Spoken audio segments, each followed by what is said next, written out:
Orada macerası var.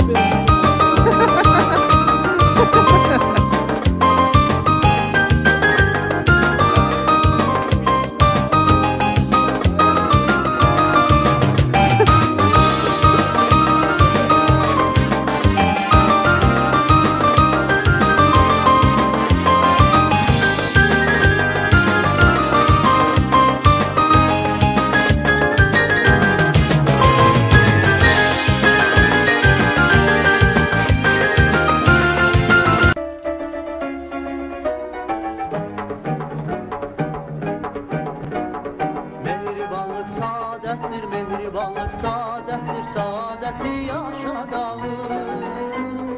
Ömrün şövqü məhəbbətdir, ömrün şövqü məhəbbətdir, məhəbbəti yaşadalım.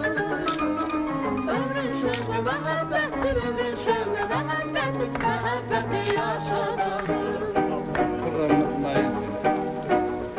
Üstümüzden keçti külək, üstümüzden keçti külək, şən zarahat şirin kelək.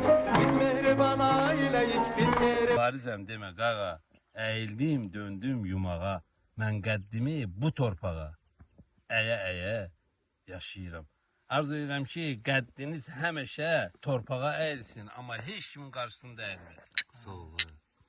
Ancaq əyiləndə vətən üçün, torpaq üçün əyilək.